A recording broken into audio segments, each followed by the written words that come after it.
Alam niyo ba kung ano yung kaisa-isang dahilan kung bakit hindi makaalis ang isang tao sa kanyang trabaho? Hindi siya financially prepared. Like, takot kang mawalan ng trabaho, takot kang umalis diyan sa work na yan kahit draining na siya, kahit exhausted ka lagi, kahit undervalued ka, kahit toxic na yung work environment, hindi ka makaalis. Bakit? Kasi you are not financially prepared. If lagi kang pumapasok sa trabaho mo and then lagi ka nabibigyan ng rason to quit that job, pero hindi ka makaalis kasi you are not prepared financially. I think this channel or this video might be the right one for you. Hi, I'm Teen, and welcome to Teen Inspired Stories, where we can get real about my personal experiences, struggles, growth, fears, success, and at the same time, my process of healing. So, kung natanong mo na itong mga bagay na to, gusto ko nang gusto kong umalis sa trabaho ko pero hindi ako makaalis kasi I'm not financially prepared. I hope this topic will help you to build that confidence para totally makaalis ka na sa draining na trabaho.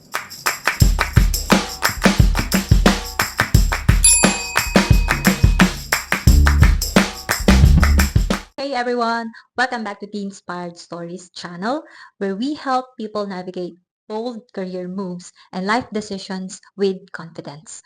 Let's face it, quitting your job will never be the easiest thing to do. Alam natin na ito yung isa sa pinakamahirap na desisyon na gagawin natin sa buhay. Kasi kung hindi ka prepared financially, talagang magho-hold back ka sa isang bagay, sa job na yan, kahit draining na siya, exhausting na siya. Hindi ka na nabibigyan ng fulfillment. Lalo na kapag hindi ka financially prepared para iwan yan. Okay? So, these tips that I'm going to provide to you are practical tips that you can work on para makapag-prepare ka, para iwan na yung comfort zone na yan and try something new. Disclaimer lang guys, hindi po ako financial advisor, no? So if you want personalized advice for financial concerns, please look for people who are expert in this field. So what I'm giving to you are just general practical examples that can help you start preparing yourself financially in order for you to quit that job. Okay, the first one, calculate your monthly expenses or track your monthly expenses. Expenses in a sense na yung mga fixed expenses, ito yung mga buwan-buwan, weekly mong binabayaran. Let's say for example, renta, yung bills mo, water bills, current bills, ganyan. And food, at saka transportation. Okay, so these are fixed expenses mo for the whole month. So kasama sa fixed expenses or monthly expenses na yan is yung mga loans mo na binabayaran and at the same time, yung mga subscriptions na ginagamit mo. Okay? So, kasama yan. Yung internet mo, yan. Kasama yan sa mga fixed expenses mo. So, practical advice that I can give you, isulat mo, i-monitor mo lagi. You have to track your monthly expenses para malaman mo kung magkano ba yung ginagastos mo buwan-buwan. Pag nalaman mo na kung magkano yung monthly expenses mo and nilista mo siya, doon mo makikita kung ano yung mga expenses mo na hindi naman talaga siya kailangang pagkagastusan buwan-buwan. Kung nagpaplano kang umalis ng trabaho mo, you have to cut those expenses na hindi naman talaga kailangan. Let's say for example, kung kaya mo mag-sacrifice na tanggalin mo na yung subscription mo sa mga Spotify, sa Netflix, ganyan. Let's say for example, you are a minimum wage earner here in Manila and you are earning, sabihin natin 18,000 per month, and then meron kang everyday na expenses na 200 pesos daily sa mga unnecessary snacks, foods, drinks, na pwede mo namang i-cut or i-sacrifice habang nagpe-prepare ka financially to quit your job, then do it. Okay? It will save you at least 10% of your salary at the end of the month. And that small activity or things that you can do will help you prepare yourself in leaving that job. Kasi you are willing to do it eh. Kaya mong mag-sacrifice para lang makaalis, para lang ma-prepare mo yung sarili mo na makaalis sa situation na yan. Actionable tip that I can give you, isulat lagi, i-monitor lagi yung mga expenses and then i-cut yung mga unnecessary expenses. Kung kayang mag-sacrifice ng 2 to 3 months para makapag-ipon, makapag-start, makapag-ipon, at least 10% of your salary, do it. Kahit barya-barya yan. Kasi kapag naipon yan, malaki yan. Okay? So, you just have the willingness to do it. Then I think kahit any small amount yan, as long as you are willing to do it, lalaki din 'yan, okey, nang hindi mo napapansin. Hindi mo malalaman kasi kung kaya mo siyang gawin hangga't hindi mo ita-try. Next, build an emergency fund. So, kapag sinasabi kasi natin na emergency fund, parang akala natin lagi ano 'no, yung thousands of money kaagad, milyon kaagad yung kailangang ilaan sa emergency fund. But if you are a minimum wage earner here in the Philippines and you wanted to start building your emergency fund, start small. Kahit ₱50 a day, ₱10 o ₱10 a day kung yun yung pinakakaya.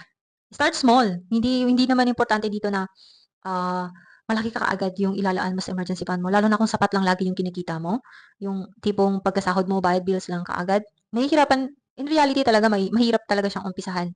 But if you are really willing to get uncomfortable for a couple of months, if you are willing to sacrifice just for a bit na makaalis ka diyan sa situation na yan ngayon para lang mai-prepare mo yung sarili mo financially, then why not? Start small. ₱50 a day, pagkatapos ng isang buwan may 1,500 ka na kaagad. Oh, 'di ba? May naitabi ka na kaagad. Ang hirap kasi sa mindset nating mga Pilipino kapag sinabi natin kasi natin na ipon, parang ang ipinakilala kasi sa atin ang hirap niyang gawin. But in reality, as long as you start small, kaya siya. So, itong emergency fund na 'to, para ka lang ding nag-iipon, like ipon jars, okey? Yung sinasabi ni Chinkitan, 'di ba?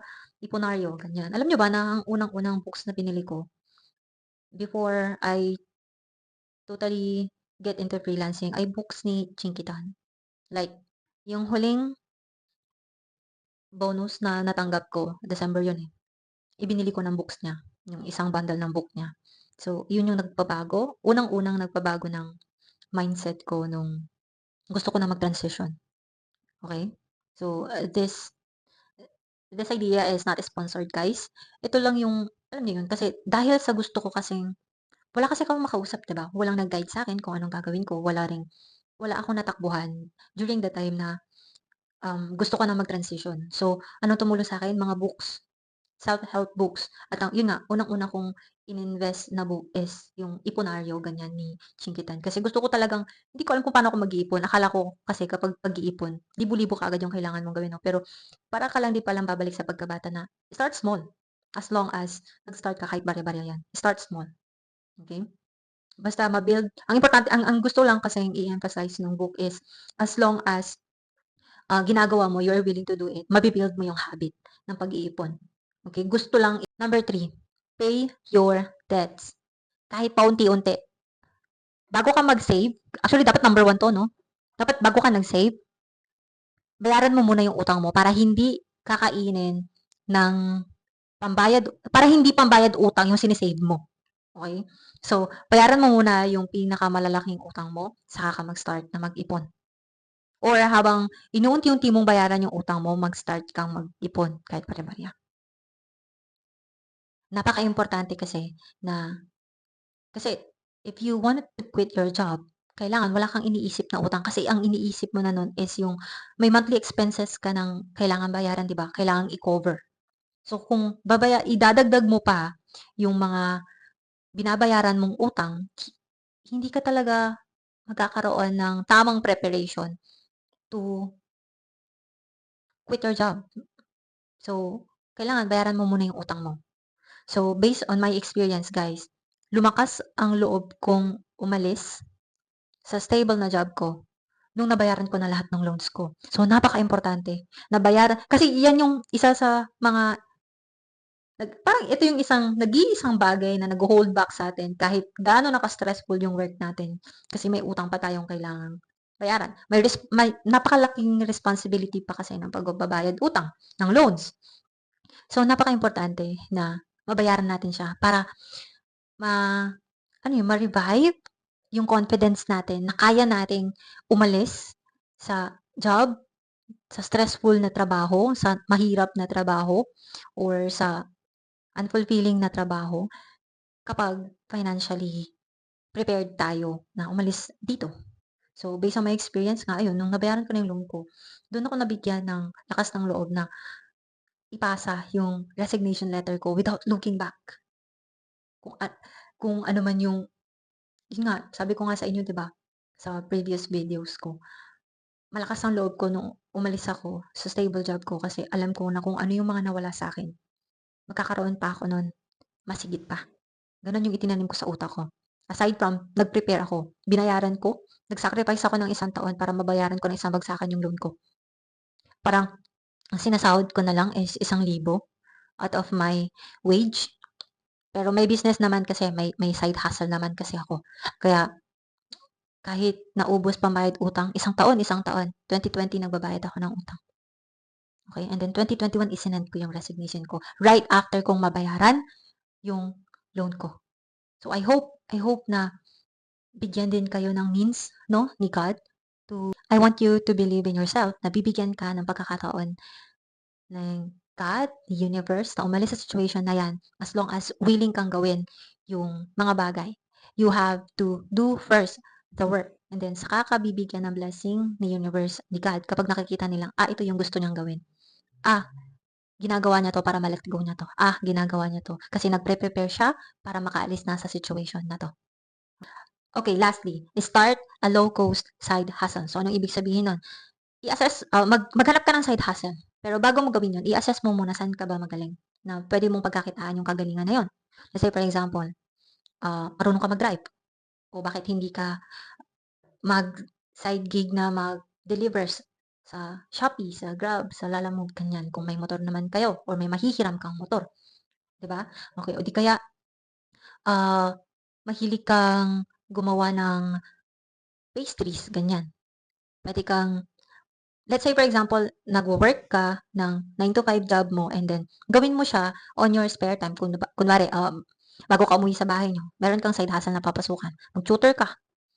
Di kaya, mag-apply ka na taga-edit na sa mga tarpaulin business diyan o di kaya mag-part-time kang magbenta ng kung ano-ano. Buy and sell. Bumili ka sa Shopee, ibenta mo siya sa inyo. Gano'n, gano'n. So, kailangan mo lang gawin yung mga bagay na 'to 'no, yung mga naibigay ko para lang makapag-prepare ka financially para makaalis side sa job na 'yan, okey, sa trabaho na 'yan. Kailangan kung gusto mo talagang gawin yung isang bagay, may paraan, okey? Gagawan mo siya ng paraan para makaalis ka talaga and hindi puwede na aalis ka ng hindi nagpaplano, aalis ka ng hindi nag-prepare. No, sine-set mo lang yung sarili mo para mag-fail kapag hindi ka nagplano or hindi ka nag-prepare. So, kailangan ang financially preparation mo is, yun nga, maghanap ka ng part-time job na puwedeng makatulong sa'yo financially kahit maliit lang 'yan. Bigyan mo ng 2 to 4 hours a day, okey? Daanan mo siya ng 2 to 4 hours a day o habang nasa work ka, magdala ka ng mga paninda na puwede mong itinda sa mga, katrabaho mo or sa ibang mga customers niyo kung papayagan ka ng boss mo. Kung let's say for example, nasa RTW ka tapos mag-display ka diyan ng mga pagkain habang habang bumibili yung mga customer, alokan mo ng pagkain, yung gano'n. Diskarte, diskarte, diskarte, okey? Kapag gusto mo talagang makaalis sa job na 'yan, you can financially prepare yourself. Kasi alam ko naman na maparaan ang mga Pilipino. Kaya ganito tayo ka-resilient kasi maparaan tayo sa lahat ng bagay, madiskarte tayo sa lahat ng bagay. Kapag gusto, may paraan. Okey, o ano sa tingin mo yung uumpisahan mong step para makapag-prepare ka financially to quit your job, to finally quit your job? Please comment down below. I hope natulungan ka ng mga practical tips na naibigay ko and sa tingin mo ano kaya yung pinakamabilis na uumpisahan mo in order for you to prepare yourself financially and to finally quit that job. If may kakilala ka na makaka-relate sa video na to, please share it with them. And don't forget to subscribe to this channel. I hope to see you next time on my video. Thanks for watching.